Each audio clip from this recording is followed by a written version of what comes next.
Yeah.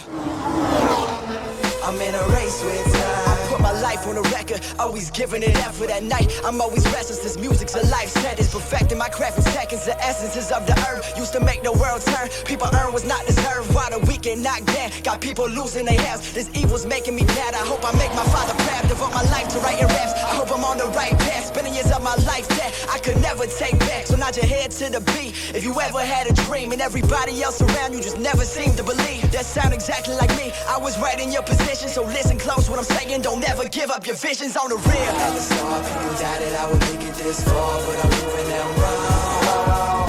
Everybody criticized and they hated on me, but I just stay strong. And no matter what I heard them tell me, it didn't change my mind. I'm still pushing on, working all day long. I'm in a race with time. Hey, we're back. It's episode 3 of the Gridiron Podcast. I'm Nick Shook. That is Katie Caldwell, and Sean is in the middle today. Sean Barry. Folks, we are coming off of an entertaining race in Miami, I think. Maybe Katie disagrees, but we'll get into that in a little bit. Katie hated it. She hated the race. Don't speak for me. Katie hates nice things. This is why we can't have nice things. Just roasted right off the top. I had a medium time watching that. It's what the time was spent watching that race. Yeah. I technically watched that race. It was still better than Baku. I mean, at least we got that, right? The bar was low. The bar was set very, very low. Yeah. Well, maybe that's how this F1 season is going to be. We haven't had a true thriller, I think, yet this season, but maybe we'll get one because some competition starting to tighten up a little bit toward the middle, kind of toward the front of the pack. Fernando Alonso continues to make it interesting. But before we actually, we're just going to get right into the race in Miami. This is episode 3 of the Gridiron Podcast. We've been gone for a week because there wasn't a race. And so we decided to not do a podcast until there was another race. And we are fresh off of it. Just ended. It is Sunday. You'll probably hear this tomorrow unless I'm able to turn it around before then. Max Verstappen comes away victorious in Miami, just like last year. And unlike last year, Sean and I were not in attendance. I know. It's sad. Very sad day. I had a lot of FOMO as I was watching this race unfold. Although I will say, because like last year, Nick and I spent so much time just kind of like walking around, drinking a lot. We kind of didn't really get to see like the whole track, B, get to experience it all, or even see the whole scope of this track. So watching it on TV was kind of a different vantage point. I kind of like that, but I want to go back now. I want to go back. I missed out. Yeah. Well, I mean, it's at least you get to see the whole race from TV though. Unlike true. One corner and being it did look. Which car was that? I noticed that they added a couple more video monitors. I noticed that. So it seems like they did improve the fan experience a little bit. So that might help some. I think, despite what we just disagreed about, the fan experience is better because of the action on the track a little bit too. I mean, yeah, we had more than just a couple overtakes.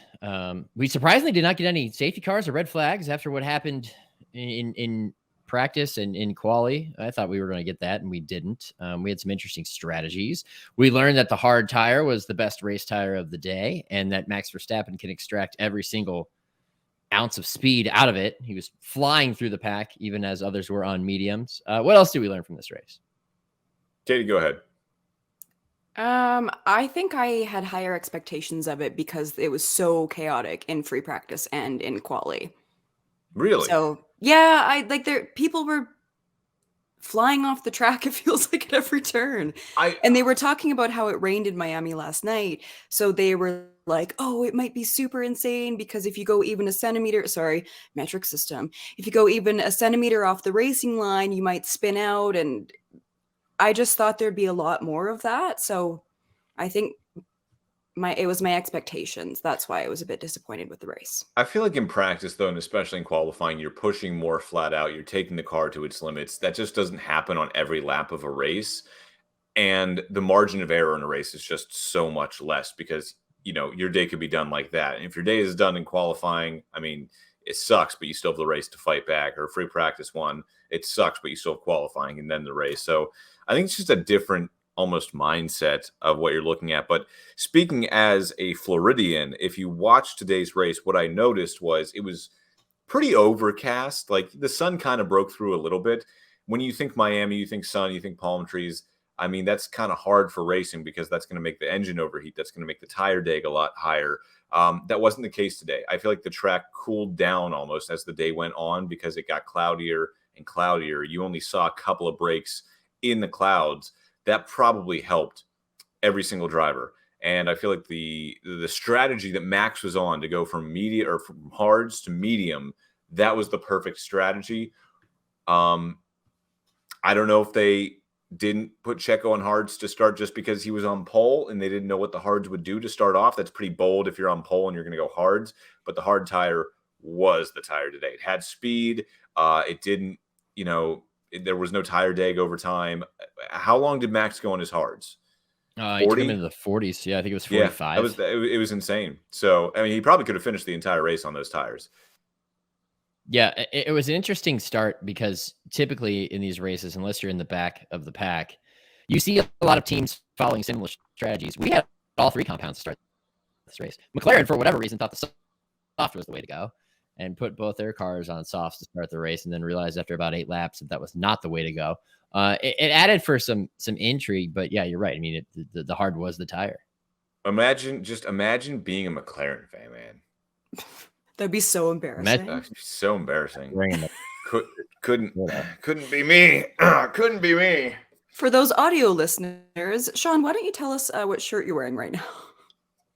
Oh, it's just an orange shirt. I think made by some, English, sports. You're not covering company. Up the word. Yeah. It's signed? Who signed it?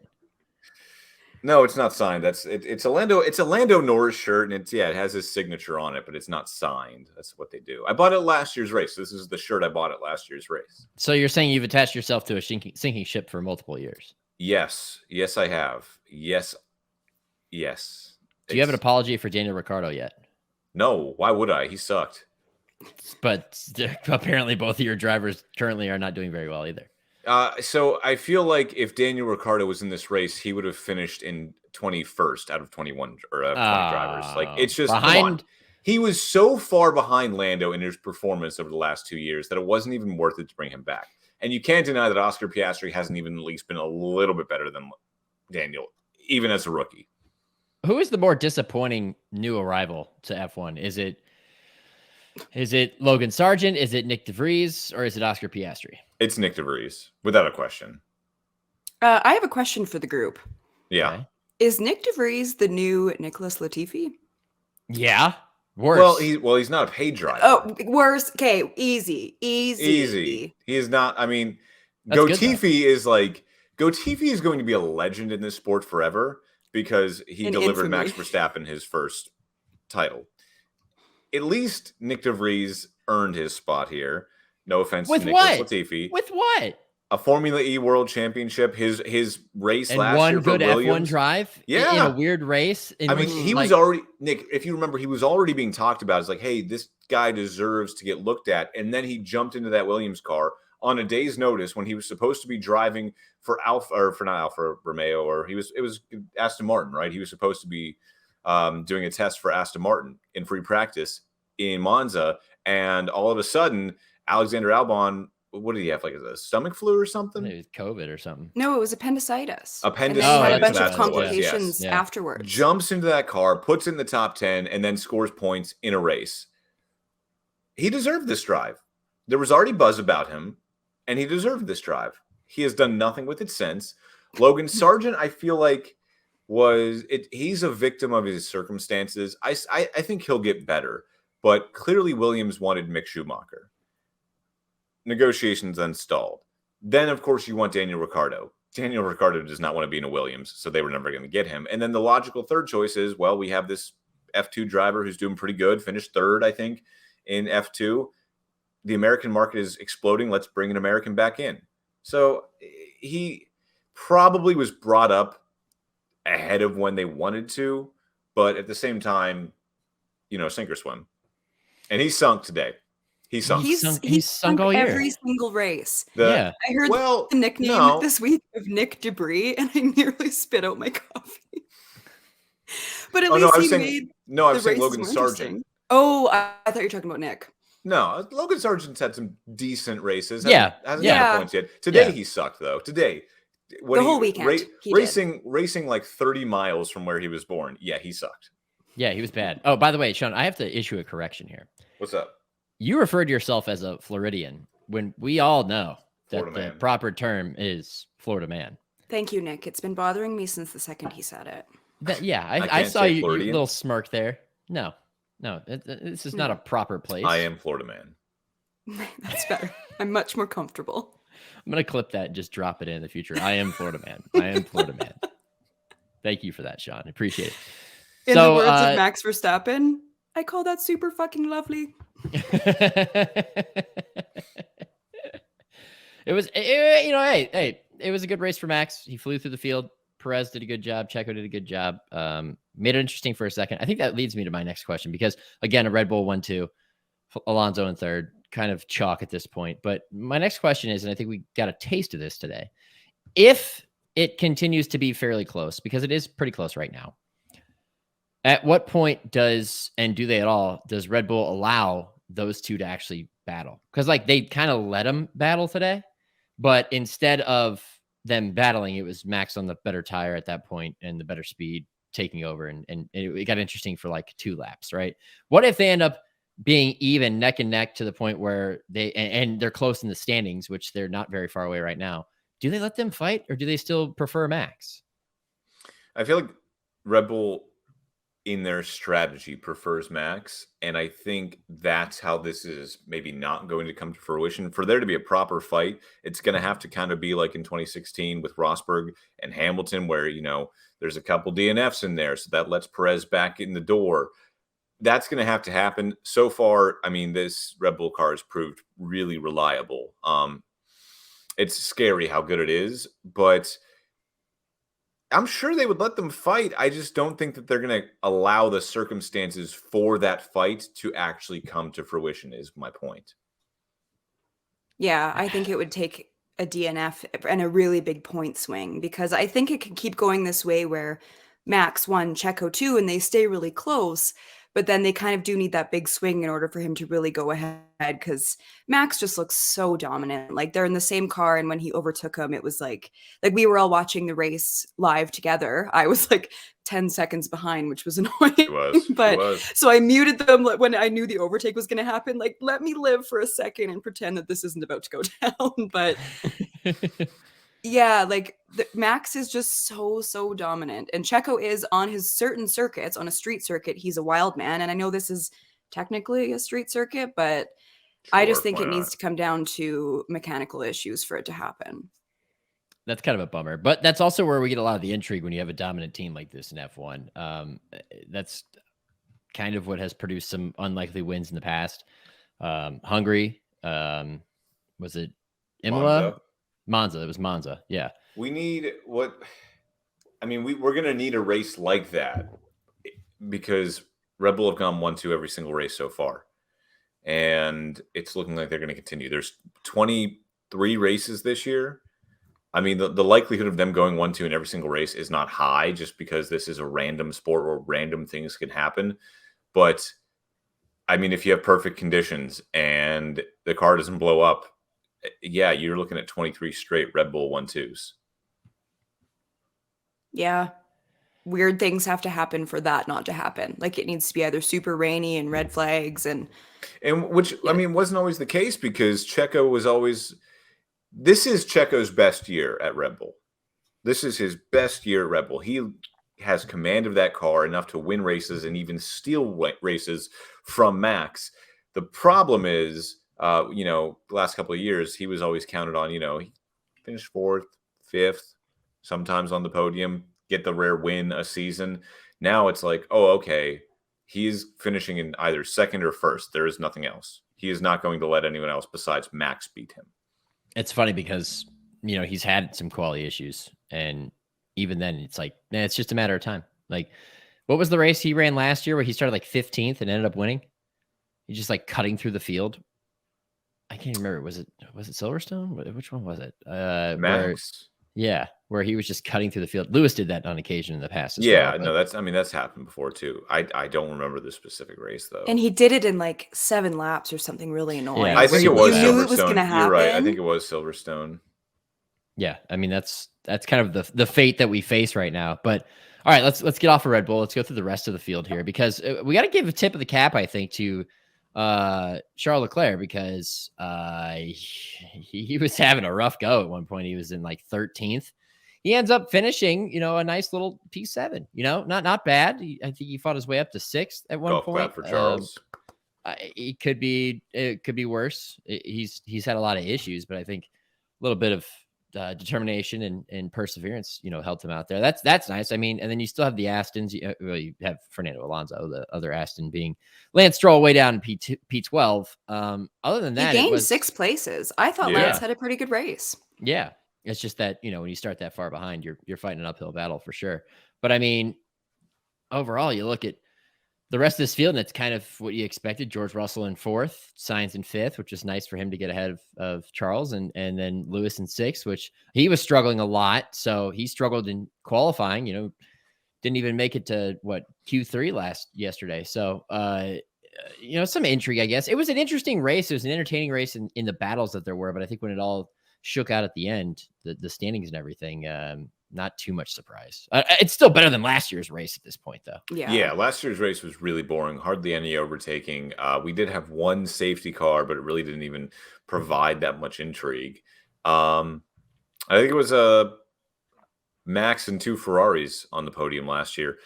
But this was an improvement from last year. I don't know how or why it was so much of an improvement, but it was. We got a better race than last year, even if it wasn't like Katie said, it was a medium time for her. It was, but we just came off of Baku, which was so bad that I feel like the FIA and F1 should issue an apology for how bad that race was at a track that usually gives us a lot of intrigue. It just didn't happen this year. And then lo and behold, we go to a track that gave us one of the worst races last year, and it's given us one of the better races so far.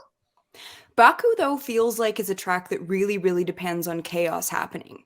And this season feels a bit different in that we usually have a handful of drivers that are a bit wild and a bit crash happy.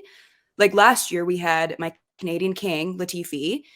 You all know I'm a big fan of Mick, but he was known to put the car into the wall. Like the season before, we had Nikita Mazepin. Yuki was more crash happy. Like it feels like that's a track that kind of relies on those red flags to make the race more exciting. It's kind of the same thing in Saudi Arabia, and it just didn't happen. Like it seems like we don't have as many wild cards that are firing it into the wall this year. we don't have paid drivers that are just cutting their car in half. Yeah. Just firing it into the wall. I love that description. Just like full send right to the wall. Nick Debris gives me hope though that he is our Latifi, where at least we can count on him. That when it pops up on the side yellow flag and you look at the drivers and you see who's starting to fall, I'm always like, where's Nick? Like he's the guy I'm looking for now to see if it's him. Unfortunately, even though, like I said, he deserves that seat, but he's done nothing with it this year. And Yuki Tsunoda is just eating his lunch. It's that bad. Yeah, but he's going to be the father figure. He's going to be the mentor. Right. He's got a thing or two to teach Yuki. Okay, sure. Yeah. I'm sorry. I was upset about that at the start of the season. Yeah, he put himself in a disadvantageous position by taking that approach when it comes to how he's perceived by everybody else. It's just like, dude, you're a rookie. Like, who cares if you're older? You're still a rookie. You can't be acting like that. But I don't know. That's kind of the state of F1 right now. It's fun to watch. They make a huge spectacle out of Miami, which I know Sean has some thoughts on the attendance in Miami this weekend, which was 30,000 more people than last year over the weekend, but didn't really look like it. No, there was a lot of empty seats in Miami today, and it's a lot easier to tell because the seats are that aqua blue color. So when they're empty rows at a time, you can clearly tell on camera. Not that F1 cares, not that the FIA or F1 cares. It's Miami. They get their money. They get their show. That's what they want. They did less of the showing of the crowd today than they did last year, which means we had a better race. That's just, automatically shows you that. But yeah, Miami isn't for the F1 fan. It's unfortunately not. Not that it's a bad time, because Nick and I went last year and we had such a great time that we constantly talk about it. But it's for the influencers, it's for the sponsors, it's for everyone that isn't a fan of the sport. You know, there was a big uproar over some DJ on TikTok who was like, I'm going to go shoot a video with Alfa Romero and they're going to drive me around one of their little F1 cars. So much so that Alfa Romeo tweeted out like during qualifying, like, that's it for qualifying for Alfa Romero with like a little smirk emoji. So like and it is like, I see all the influencers that are there that they know nothing about F1, but they're just there because it's Miami. And so here's my 2 cents. It's great that we have 3 races in this country right now. However, 2 of them are not for the F1 fan. You have COTA, the USGP. That's for F1 fans. COTA is a great racetrack. I haven't been there, but I've heard it is absolutely phenomenal for all kinds of sports. I've watched the NASCAR race there. It's awesome. The USGP is usually pretty dang good too. That's for F1 fans. Then you have Miami. That's for the influencers. That's for the sponsors. Now you have Vegas. Christian Horner said this week that he thinks Las Vegas is going to be the biggest sporting event in the world in 2023. He's probably right. But right now, just to get a general admission ticket to walk down the Las Vegas Strip that day is $1,000. So that's not going to be for the average fan either. We need a couple more races in the States, and they need to be for the fans. And I can't think of a better place to go than Indianapolis. I was just going to suggest go back to where it started. Go to Indy. I don't think that you're ever going to get more than 3 in the U.S. Because then there's too many in the U.S. No, I think they will. I think Miami away. I think they're at least going to get 1 more, if not 2. There's too much investment in Miami to take it away. I think there's going to be. I think New York is already a shoo-in. They've been talking about that forever. I think that's going to happen soon. And then they're either going to put one in Indy or they're going to put one in the West Coast. Although Vegas is already West Coast, so they might do Indy. I just want to see F1 racing back at the IMS. I mean, that's the world home of racing. Like that's where IndyCar lives. That is our track. It's not COTA. The US's track is Indy. But they use the same like infield configuration? Yeah, there's a roval there. Yeah, there's a road course there. Yeah, and the inside, right? Yeah. I mean, yeah, they would use the same configuration they did when they ran the USGP there from like, what was it, like 2000 to 2012 or something like that. That's when they had the tire issue. And that is when they had Tiregate, yes. But obviously that wouldn't happen. But no, I think go back to Indy. It'd be great.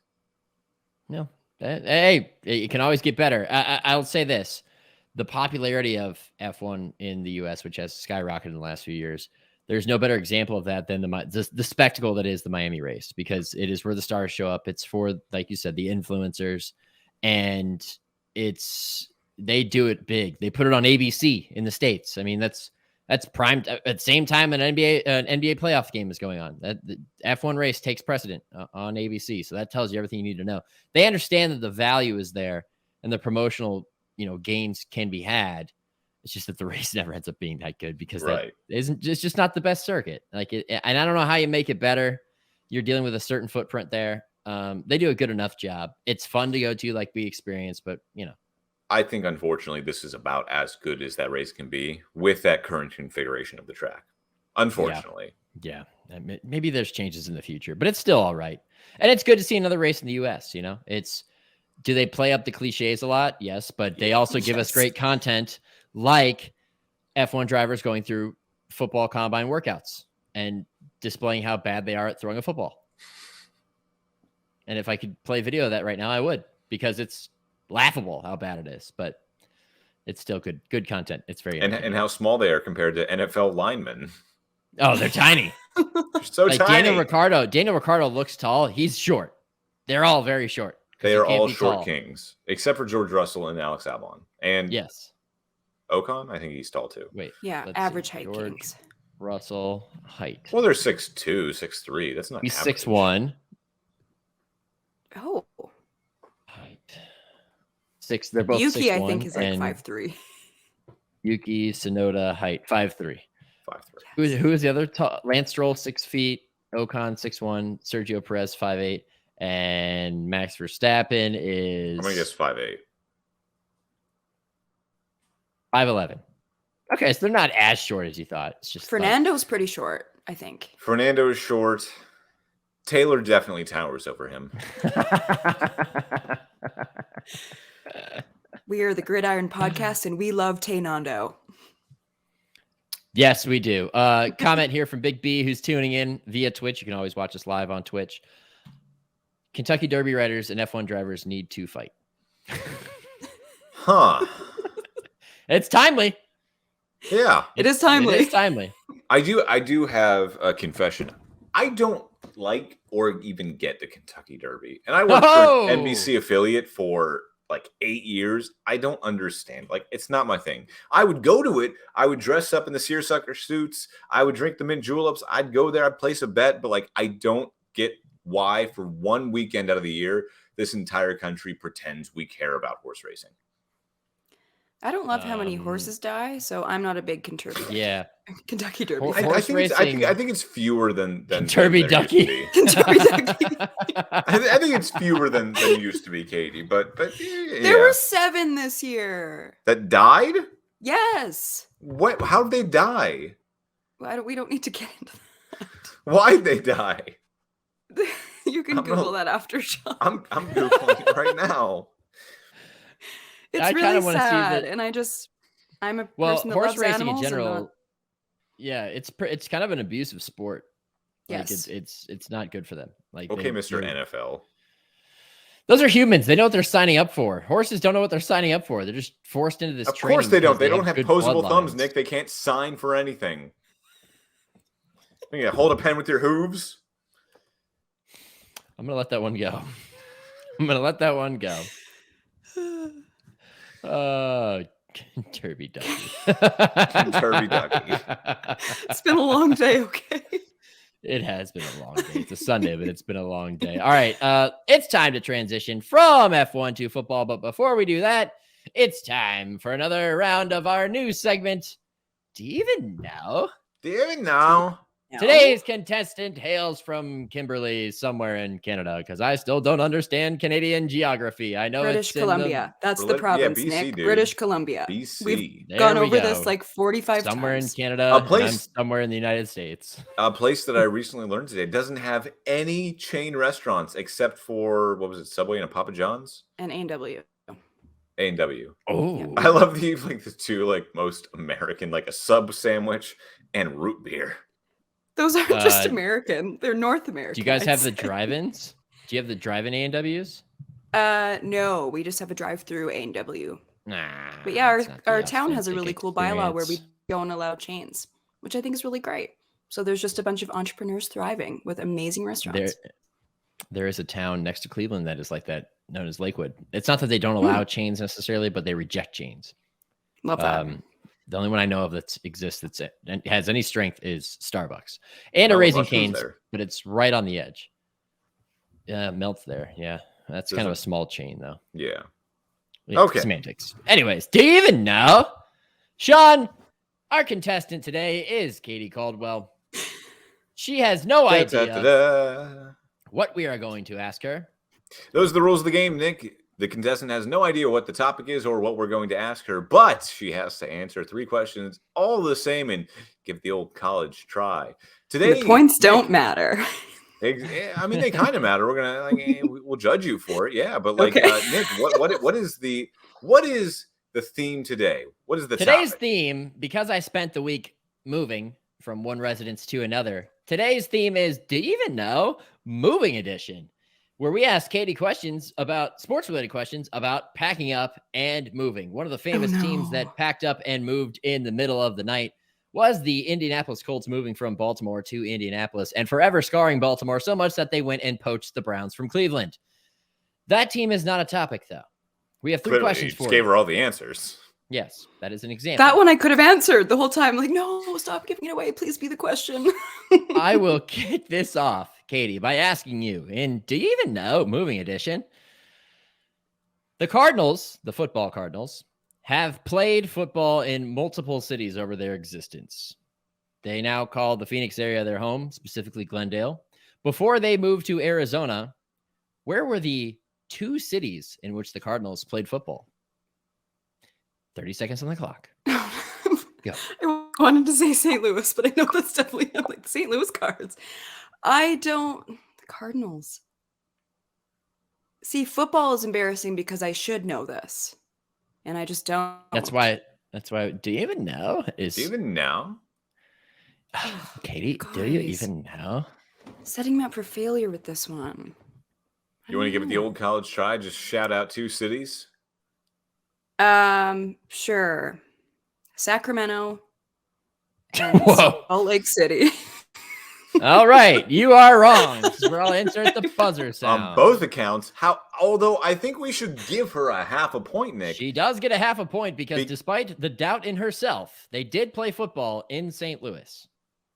Oh! They also, yes, they also played in Chicago, where they were founded. They're I the did not NFL's know that. oldest continuous running franchise, aren't they? They're one of them.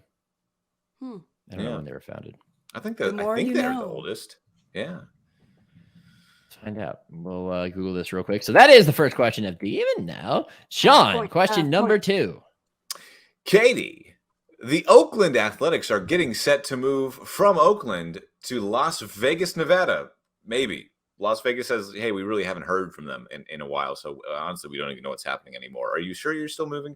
Anyway, if they complete this move, it will be their 4th city that they call home. Katie, where were the Oakland Athletics originally, or how about this? Do you even know where the Oakland Athletics' first home city was? Was it LA? Is that your final answer? Yes. No. The Way crowd back in the groans early again. 1900s, they were the Philadelphia Athletics. The Philadelphia Athletics also made a stop in Kansas City Before making a stop moving in to Oakland. Oakland.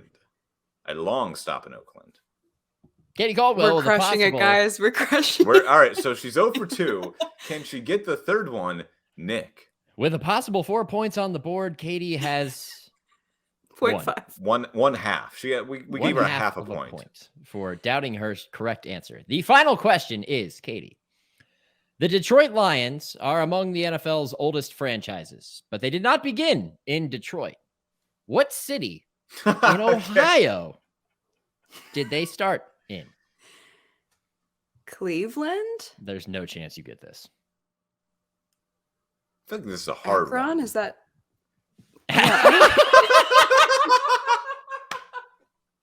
I feel absolved for not knowing Canadian geography because of the way you just pronounced Akron. Akron? Was it Akron? Akron, home of famous James. Akron? LeBron James, just a kid from Akron. Akron, home of famous rapper Cameron. Don't clip this.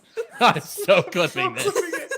I quit the so podcast. clipping it. I'm blushing for you. The Nick, answer, stop. Katie, to the question is the Detroit Lions began their time in professional football as Big B chimed in here with Cincinnati as the answer. He's fairly close. The Portsmouth Spartans in I Portsmouth, didn't even Ohio. know that was a town. Where is Portsmouth? Great question. It's down there somewhere. Cool. Portsmouth, Ohio is situated on the Ohio River. It is the county seat of Scioto County. It is located 41 miles Columbus. south of Chillicothe Jesus. It's in the middle of nowhere. and lies just east of the mouth of the Scioto River. If you pull it up on a map, this is where it is as I screen share for those of you watching on YouTube or Twitch. Nick, your hockey questions were so much easier. I'm protesting. Protests can be heard, but doesn't necessarily mean that they're going to be they're going to be addressed or agreed upon. Portsmouth's way down here. So Right it's like there. almost near West Virginia, basically. It's North Kentucky. Yeah, it's near North West Kentucky. Virginia. Yeah, right there. Oh, it's on the Ohio River. Okay, so it's Yes. southern Ohio. I didn't even know that. Wow.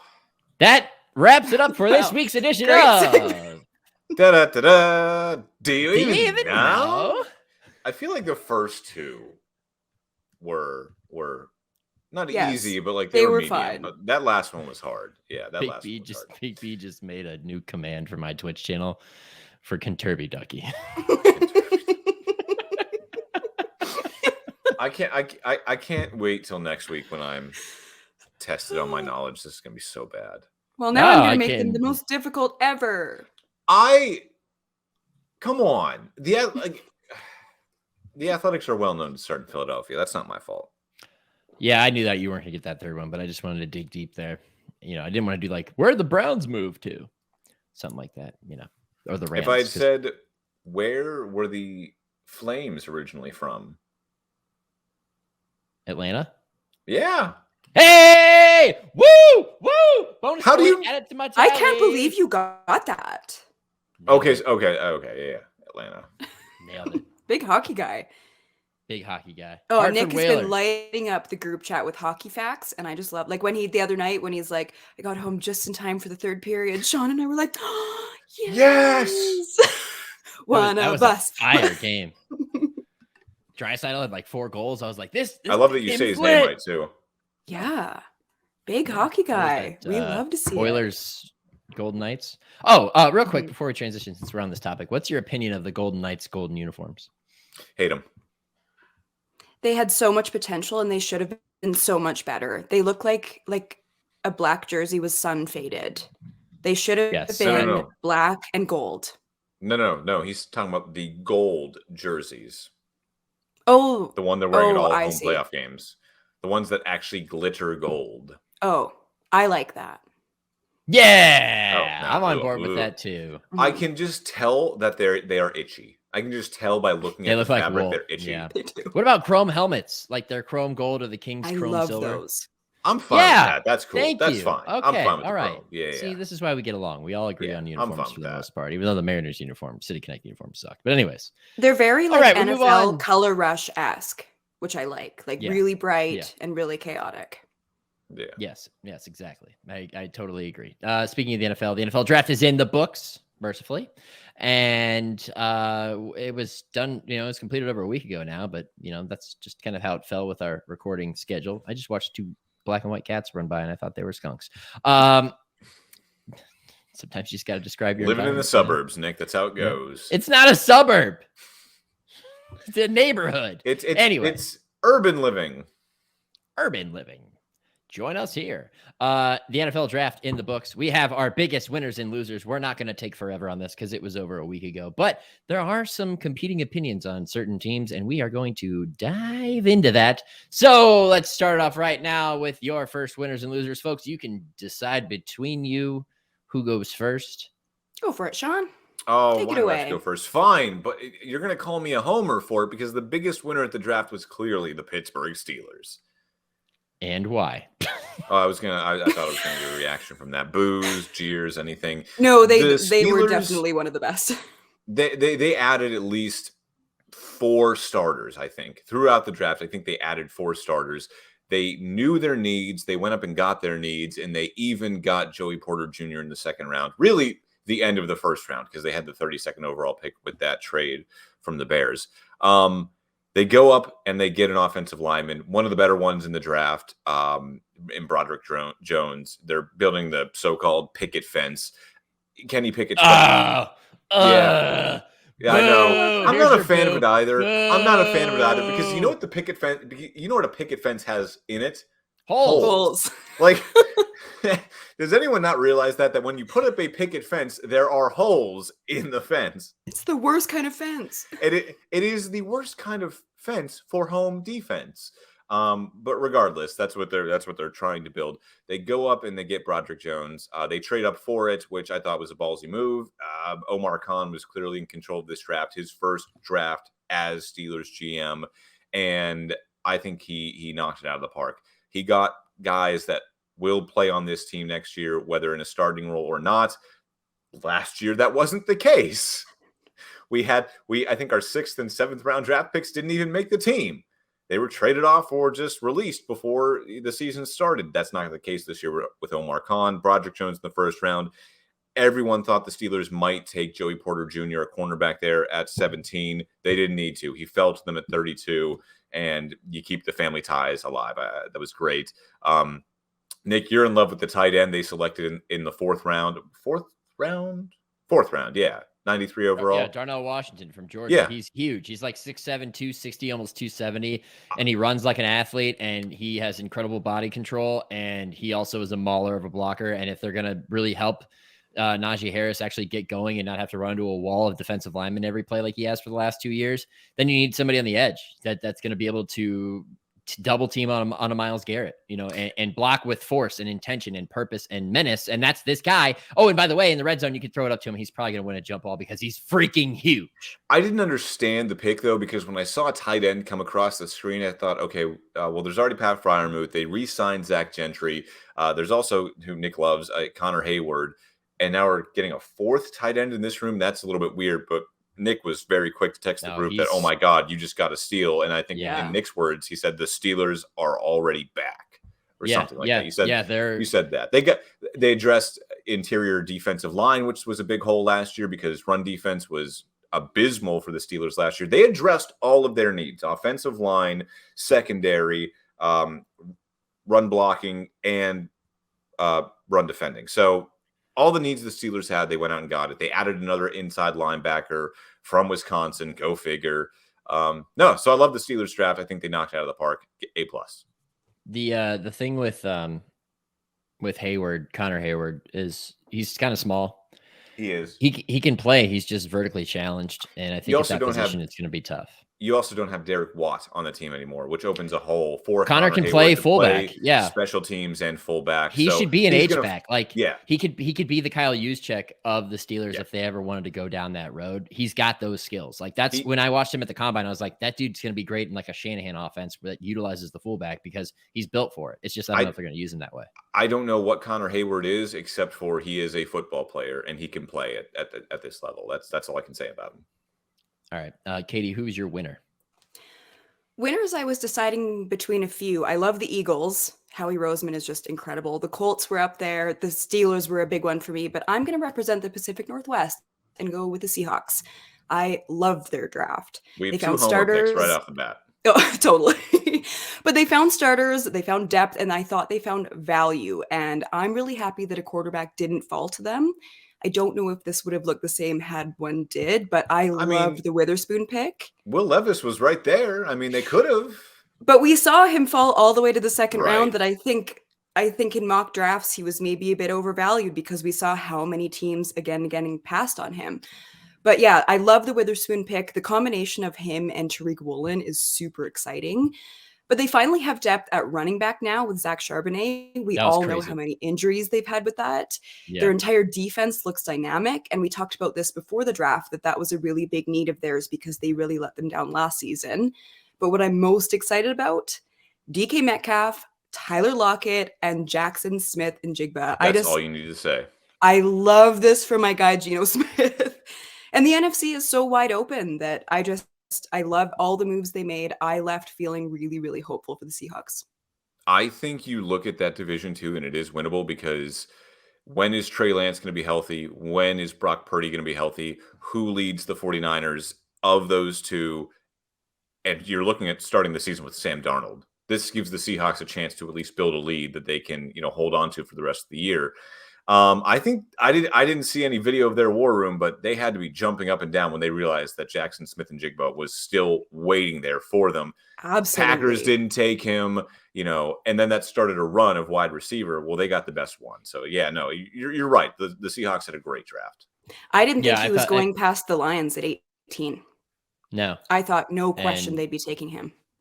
I was stunned that he made it past Tennessee, quite frankly. I mean, I understood why they wanted to go offensive line. They need to address that area, but they have no receivers. That's not a good roster. I thought that was a shoo-in that he would go out there. So for Seattle to get him at 20, it just adds more talent to a group that's already talented. And you're right about the quarterback thing. I got to tell you guys this. I never revel in the disappointment of others, right? And I never revel in guys sliding down the board, but I did feel vindicated when the entire NFL passed on Will Levis in the first round, because I'm sitting here watching all these people be like, Levis could go as high as number 4. And I'm like, are you guys crazy? Are we talking about the same player? This is not a top 5 caliber player. He's just not. I don't care how important quarterback is. So to see him fall out in day 2 and end up in Tennessee made a lot of sense. It really fit. I thought where he was projected to go in a different class. I think he would still go around that same area.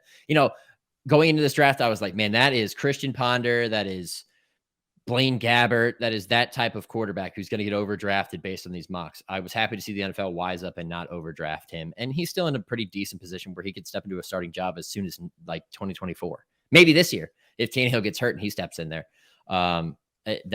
It's good for him. It's definitely good for him. What happened to Malik Willis? Like, are they punting on him Not already? Different regime. Yeah. Ron Carthon, the new GM, did not draft him. And I think that we saw last year, he is very far away from being ready to play. I mean, they started Josh Dobbs in a playoff game. Yeah. Off the waiver wire. Like they got him off the practice squad. Yeah. They're just like, hey, get in here. We know you don't know the offense. Go do it. Not a playoff game, but like essentially a playoff game. Yeah. Basically, yeah. Important games down the stretch. They knew they needed an answer, and I'm glad that they didn't feel tied to a guy that they didn't draft. So good on Tennessee. Didn't necessarily think their draft was great, but good on Tennessee for doing that and addressing that area. And, but I just felt vindicated. All right. I guess I'll go with my winner since we're going winners and losers. My winner, keeping in the AFC North, it could legit be any team in the AFC North. I thought every team had a great draft. Even the Browns drafting in the third round to start. I thought they got great value for all their picks. But the team I'm going with is the Bengals, who just get better. They're just getting better. For all these years, they were always the disappointing team and everything else. Tobin's done a great job. You go get Miles Murphy to address edge rusher, which they know they needed more of. They kind of learned that in the playoffs last year that they needed more production from that position. This guy's big, he's explosive, and you get him at the back end of the first round. I think that's gonna be helpful. You go get the fastest corner in the draft and DJ Turner to kind of resupply there. You go get safety from Alabama, Jordan Battle at 95 overall. They lost both their safeties in the offseason. Jesse Bates went to Atlanta, and Von Bell left as well. And you go get one to replace him right away. But the best pick of this entire group, I thought, was receiver. Because let's think about it. The Bengals are not a receiver-needy team necessarily, right? You got Jamar Chase, you got T. Higgins, you got Tyler Boyd. But then if you run down their roster, Trenton Irwin is making important catches for them down the stretch last year, okay? They got Charlie Jones, who is like day and night, head and shoulders better, more athletic, a better receiver than Trenton Irwin is. He can step in there and fill that 3-4 role, especially if they deal with injuries like they did last year, and provide some serious production for them. I thought that this is a classic case of a guy using the transfer portal to his benefit. He went from a run first, basically lifeless offense in Iowa to Purdue, who throws the crap out of the football. His numbers skyrocket. Then you get a chance to go see him work out at the combine. He had a great workout. He just looked fast and fluid. I just kept watching him, like so impressed with him. He goes to Cincinnati, and I'm like, that makes perfect sense. He's going to be great there. And then they go and get the kid from Princeton. Iasovius is how it's pronounced, but I know that's not how you pronounce it. It's how it's spelled. Andre is his first name. Long track guy, strider. I liked his workout a lot, and you got him late. I think that he has some potential to develop in that offense as well. So their draft top to bottom was fantastic. They even got a punter because we love punter picks, and you get another running back in Chase Brown, who had a nice little career at Illinois as well. Very well-rounded class. You had depth all over the place. A lot of potential there. This is how you stay competitive. You draft talented players at positions that you don't necessarily need them to come in and be stars right away. But as you know, you're going to have to pay Joe Burrow. You're going to have to resupply some of these positions with cheaper players, younger players, rookie deals. And that's how you do it with a draft like this. So they did a great job. I think we got to do honorable mention too, because the Eagles obviously knocked it out of the park too. 2 first-round picks. A team that already won and bullied its way to an NFC championship. Yeah, they just got better with Jalen Carter and with Nolan Smith. And Kaylee Ringo, I think, was a steal. Man, you talk about a team that loves loading up on the defensive front. That is the Philadelphia Eagles. They go too deep across that they're front. So young on defense now. Yeah. If it's not the steel curtain, what do you call it in Philadelphia? The cheese curtain. The cheese curtain. The Wooder curtain. The cheese whiz curtain. The John curtain. John, yeah, Nick knows. JAWN. Yeah, JAWN. Is John, that John's curtain. And then you also have to give credit to the Houston Texans because they did exactly what I said they were going to do. Katie disagrees, and we're going to get to this. They downplayed exactly who they were going to pick, what they were going to pick. Oh, we're going to pick edge rusher number 2 overall. Nope, they go CJ Stroud. But wait, we're going to trade right back up with Arizona for number 3, and then we are going to take edge rusher. So I like that they were aggressive, and it shows a willingness to win. Maybe not now, but very, very soon. Katie, before you dive into why you thought they were not good. No, we'll talk about it. She's gonna lead off losers because I think she disagrees with us. But okay, I'm gonna back Sean up here because I think this is about value. First off, I would like to tell everyone who took the bait that they weren't going to go Stroud at 2, that they weren't going to go quarterback in this draft at all, that they were going to go into 2023 with Davis freaking Mills as their quarterback. You are a sucker. You all bid it. You should all look back at yourself and think, I got to be better than that. Did I maybe take a little bit of it? It made me raise an eyebrow because it just didn't make any sense. The fact that they ended up doing what everybody thought they would do at 3, they took all the leverage out of the Cardinals' hands by taking that quarterback at 2, taking the top 2 quarterbacks off the board, diminishing the value of the 3rd pick for the Cardinals, and then saying, oh, by the way, we want that pick too. Fantastic GM work out of Nick Caserio. They go get Will Anderson. You get a cornerstone player on offense and on defense right out of the gate. But it's not just that. That's not the only reason that I like their draft. I also like their draft because they took one of my favorite receivers in the entire draft, a guy who played his college ball in the same city in Tank Dell, a receiver who has incredible quickness and agility. At the top of his route stem, can go in any direction. He's going to be a guy who catches and makes men miss with his feet. Not the fastest guy necessarily. He's fairly fast, but he's not the fastest guy. He's not an elite burner necessarily. He's not big, but he's going to be able to produce in that offense. He's going to be a favorite target of CJ Stroud, who throws guys open. I think him and Tank Dell are going to take off right away. They also went and got the Penn State center, Juice Scruggs. Always appreciate investing in your offensive line. And then they get Henry To'o. There's To'o. It's like Tagovailoa. Is it Tagovailoa or Tagovailoa? Nobody really knows. Do we know? We don't know. If you ask Sean, he pronounces it both ways. He's leaned more toward Tagovailoa lately. In the past, he was more Tagovailoa. And in the same vein, I can't pronounce this last name, but good linebacker. I thought he had a good workout at the combine. Kind of interesting to see where he'll fit in there. I thought they got contributors that are going to help fill out this roster because the Texans overall are transitioning from a team that was, as one player referred to it, the scum bucket of the NFL, the team that all of the guys who just were looking for one more contract would go play in Houston for the last few years. They're not that team anymore. They've signed guys of significance in free agency. They're drafting guys of significance in the draft. And I think that pairing that all together with your new coach and DeMeco Ryans is going to go work wonders for them. Might not be overnight, but I love the CJ Stroud pick. I thought that was a no-brainer. And then from there on, they did a good job. Now we go to the losers, where Katie's loser is the team that we just talked about. So we bring Katie to the forefront of the court. Make your counter argument, please. So I do hear everything you're saying. So for my loser, I do have the Texans, and I'll start by saying I love CJ Stroud. I think that's exactly who they should have drafted. I love Will Anderson. I have no doubt that he's going to be an incredible player. My gut tells me that we'll be talking about this trade down the road and not necessarily in a good way. They gave up a 12, a 33, a 2024 first, and a 2024 third. That is a ton of draft capital. I feel like if you're going to give up such a haul of draft picks, you have to be 1 or 2 pieces away. That team to me just isn't nearly complete enough. We're talking about receivers.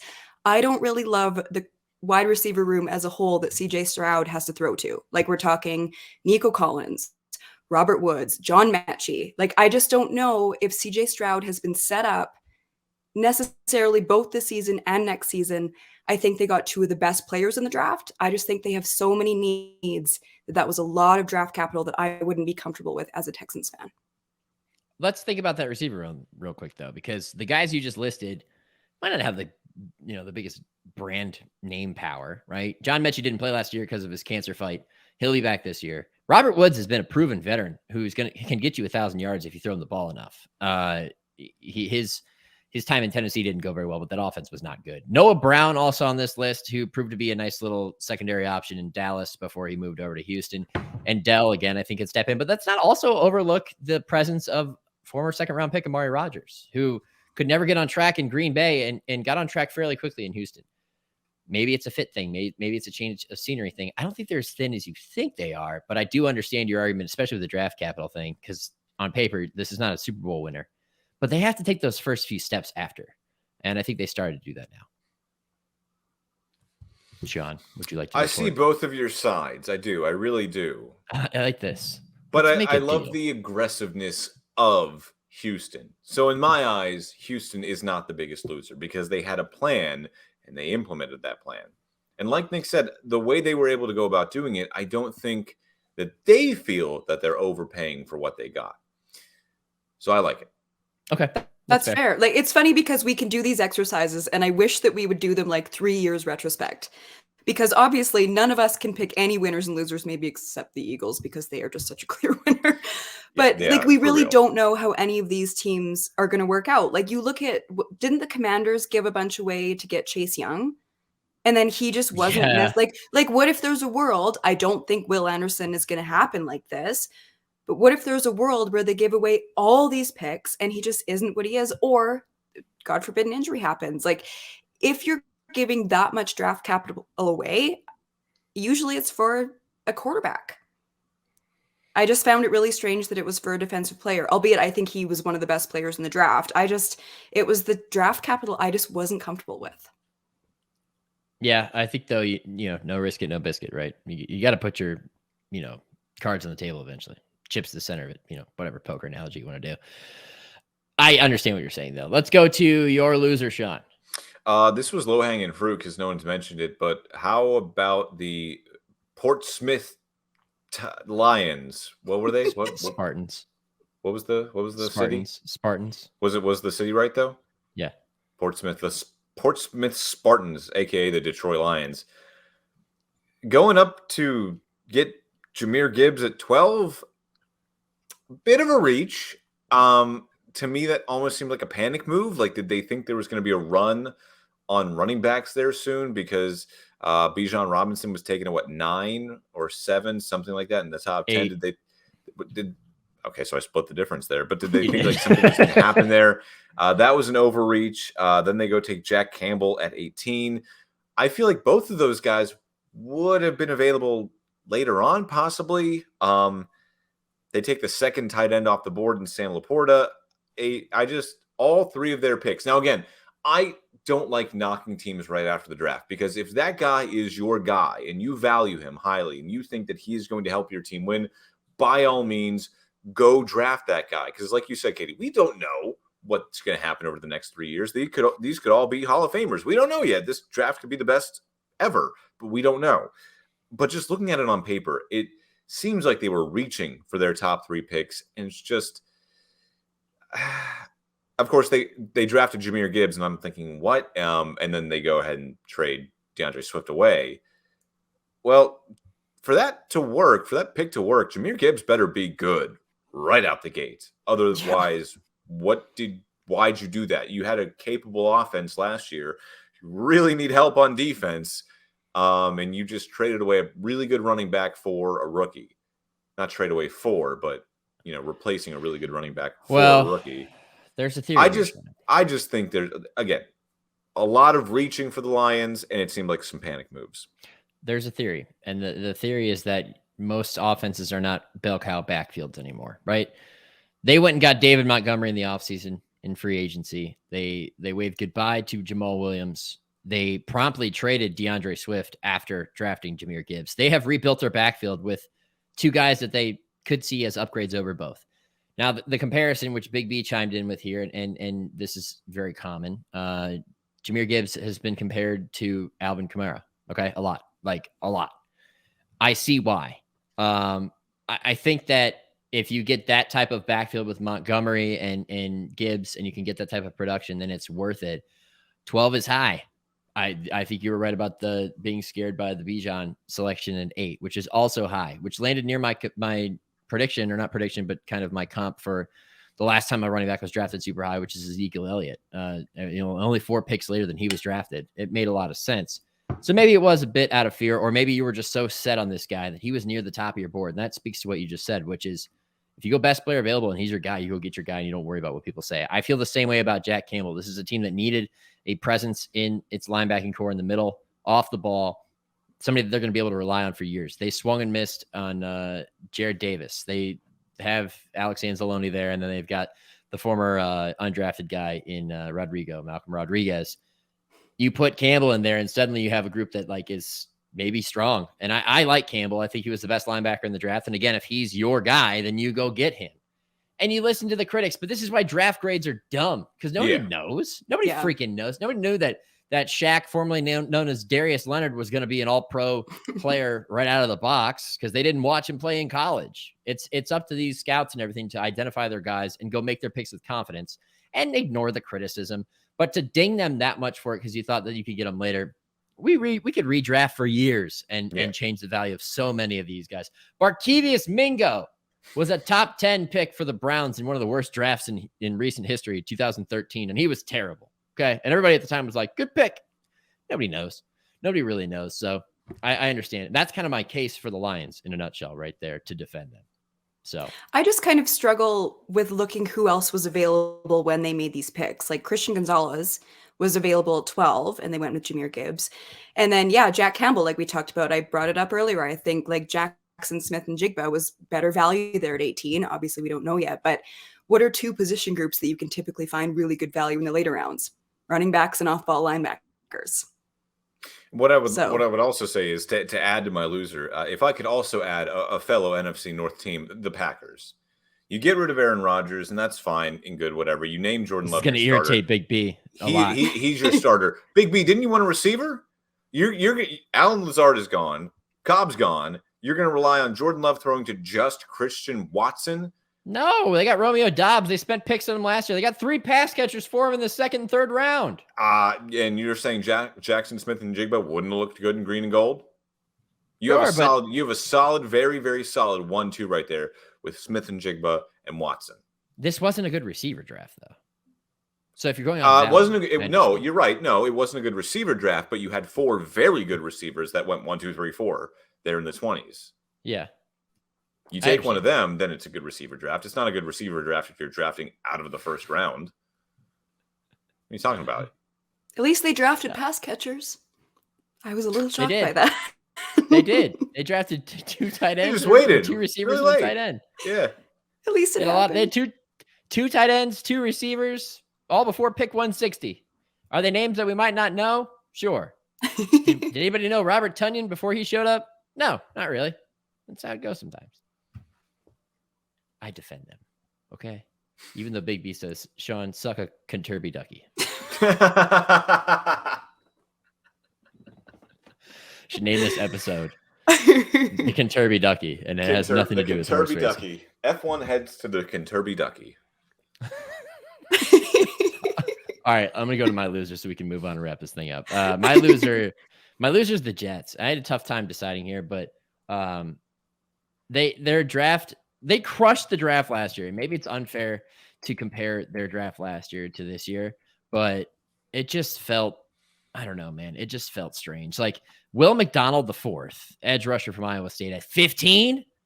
Like everyone's expecting player A, B, and C, and then they just turn the card in and shows up in the pick line right before it's announced. And I'm like, I know this guy, but who? Like at 15, and what they said on the air was, this is all about fit.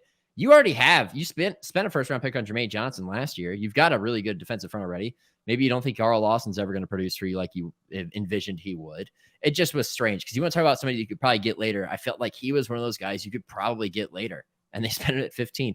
You get Joe Tippmann, the center, in the second round. That was fine. But then, like, you keep going down the list. They have an affinity for Pitt Panthers for some reason. They got a tackle and a running back from there. Israel Abanikanda. I don't know why. Israel Abanikanda. There we go. I don't know why I'm struggling to pronounce things today, but that is what it is according to spelling. It was just a weird draft. I don't know. I understand that they sent some picks for Rodgers, and that all made sense. Their draft was Aaron Rodgers. Like, let's be honest. Like, that was their draft. Yeah. Their draft was Aaron Rodgers. It's like when the Browns put out that corny Instagram post where on night 1, when their pick came up for Houston, and they're like, got our guy. And it was a picture of Deshaun Watson. And I was like, ew, that's just corny. Like, come on. That's basically what the Jets are doing with Rodgers. You know? Right. So, but I thought that their draft was underwhelming, especially the Will McDonald pick. It just felt like you could get him later. And I know that kind of flies in the face of what we were talking about with Detroit. And if he's your guy, he's your guy. But after destroying the draft last year, it was very underwhelming for this team that everybody's going to be paying attention to this fall. It just left a lot to be desired. So, and the other team I was considering was the Cowboys, because I thought they reached on both their picks. Like Michael Mayer Jason Witten 2.0 was right there for the taking. And you just decide to go with Mozzie Smith from Michigan again. Then you go with a different tight end in the second round. And a lot of the picks, it was just like, what? Like, what is going on here? What are you doing? Like, Luke Schoonmaker from Michigan was the tight end that they picked. I did like the linebacker, Demarion Overshone. He's a guy who can run. He's a guy who, when you watch Texas games, you're like, who is number 0? That guy is awesome. And I think he'll play pretty well for them in a rotational role. And then they got Deuce Vaughn, the nepotism pick of the draft right there, because his dad's in the scouting staff in Dallas. But I like Deuce But Vaughn, that produced one of the best videos of the weekend. It did. How would you like to come to work with me? That's How would you like adorable. to come to work with me next week? Oh, Nepo babies. Who's cutting onions in here? All right, that wraps up for winners and losers of the draft. Any more draft notes? I have one, you guys. A surprise. Are you surprised at all? I was surprised with this. They set a common era draft record for total quarterbacks selected, which if you didn't know about the importance of quarterbacks and the Brock Purdy effect, you got it. This draft. Oh, yeah. Bunch Everyone's of day looking for 3 that picks. Mr. Irrelevant now. Sean Clifford, Aiden O'Connell, Max Duggan, a number of them picked late, adding to the group. Interesting. Very interesting. Stetson Bennett even. Yeah, that one made more sense than the other ones. I know. think, but He went to the Rams, right? He went to the Rams. Just deal with his personality. Baker Mayfield. So anyways, that's it. That's it for our NFL recap. We got anything else that we were leaving behind here, folks? I don't think so. Not Not for really me. much to talk about. I mean, rookie camp starts next week. OTAs start next week, but Yeah, don't remind me. yeah, really. Not much else to talk about. Yeah. All right. Well, not much else to talk about, except it's time for Hate It or Love It. Folks, who's got their first hate on the board? Let it rip. I hate that I wasn't in Miami today. And it's no one's fault. I'm not blaming anyone. I just hate that I wasn't It's there. my fault. It's my not your, fault. Nick, it's not your fault. Nick, It's not your fault. It's my fault. It's not your fault, Nick. Stop, man. Don't It's do this it's to me, not man. your fault. Nick, Don't do this to it's me, not man. your fault. What are you doing, man? Oh, why did I Katie choose has no Miami idea this week? what's going on. But I'm having a great time. I'm going to jump in here because it relates to that. The reason we didn't go to Miami is because I moved and couldn't afford to spend money to go to Miami. And I moved this week. And that's my hate. I hate moving. I hate it so much. After this, I'm going to go unpack more boxes. All right, Katie, what's your hate? I hate that we couldn't be in Miami because of Nick. I'm just kidding. Yeah. There we go. There we Gang go. up on him. Do Yes. it. Yeah, Shame. we're all just here to gang up on you, Shame. Nick. And by that, we mean congratulations on the new place. Oh, Correct. thank you. My hate is that fire season here usually starts mid-July, and it has started at the end of April. So everywhere in BC is on fire, and everywhere in Alberta is on fire, and things are very scary very quickly where I live. So Oh, no. sometimes, hopefully, knock on wood, I won't be doing pods on the road, but yeah, it's a little spicy out there. Spicy is one way to describe it. Stay safe, Katie. Stay vigilant. Stay aware of where the fire is. What about your loves? You didn't. Oh, you did say your hate. Yeah. I hate fire season. I was gonna say, Nick, did you even say it? Yeah, he hates moving. did. Katie, what's your love? Yeah. My love is that the Leafs have lost the first 2 games of their series against the Florida Panthers. We've talked about it on the pod before. I get great joy as an impartial reporter to the Leafs losing, and everybody lost their minds when they finally got the monkey off their back and won a first-round series for the first time since 2004, and now it looks like they could potentially be swept by the Panthers, and that helps me sleep soundly at night. I love, that's a great love, by the way. I love that we've kind of converted Nick into a little bit of a hockey fan. And Me now he's actually too. paying attention to the Stanley Cup playoffs. We look forward to your notes as the playoffs continue. It Well, sounds they like need you're to get, they gravitating. need to get to the they need to get to the point more first. off. I feel like you're gravitating towards the Who? Oilers a little bit. They just Nick, they. who needs to get to the point more? They just they all of them, everybody. Okay, great. Awesome. Yeah. Touch Sound ball. analysis. Woo! Oh God. Field down. What's your love, Nick? My love is the fact that me and Bridget's cars both fit in our garage, because I was driving over with a load and we hadn't tested it out prior. And the whole drive over, not very long, but I was just like, please fit in there. It's 10 p.m. Please fit in there. This will be really bad if we don't both fit in this garage. And we pulled in and we both fit in. And I had the highlight of the month. I was elated. I'm still elated. So that's my love. Your 2-car driveway? garages. Yeah, it's like shared with the other houses here. Okay. But 2-car garages that actually are 2-car garages, even if it's tight, actually living up to the description. That's my love. Thank you for doing that. Thank you. Awesome. Happy you're happy in your new home, Nick. Can't wait to see it, and I think I'm coming up in July. Yeah, Sean will have a place to convene and more. Katie, whenever you figure out your passport and get to the States. Oh yeah, that should have been my hate. Just hate dealing with the passport office. Katie can't leave the country. Yeah, Katie hate that She's on for Interpol's most wanted list. Don't put that out there. We get interviewed. It's Vladimir Putin.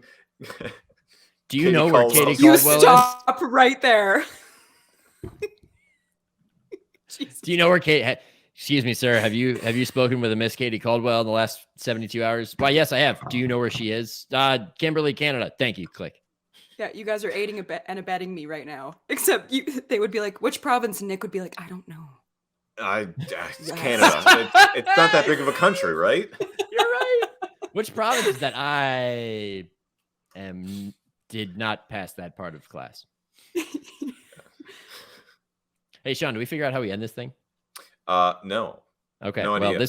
this has been episode 3 of the Gridiron Podcast, coming in at a cool 110. For Katie Caldwell and Sean Barry, I'm Nick Shook. And Sean, go ahead, Katie. Yes. I have a quick one. First of all, we are sponsored by Sweet No Nobody. So if anybody wants to sponsor us, we will happily take your money for all the work we're doing. And also, as a listener, if you would like to help that, 5 stars, rate, review, subscribe, any of the above would be super, super helpful to your 3 best pals. Yeah. Thank you, Katie. All right. This episode brought to you by Sadva Match. I'm just kidding. We are, again, sponsored by no one, as Katie said. So if you're interested in advertising, hit us up. All right, Sean. End this how you ended the first episode, or did you not take the time to review this? I don't remember. For Nick and Katie, I'm Sean. Until next time, guys, live life in the fast lane. There it is. There it is. So long, folks.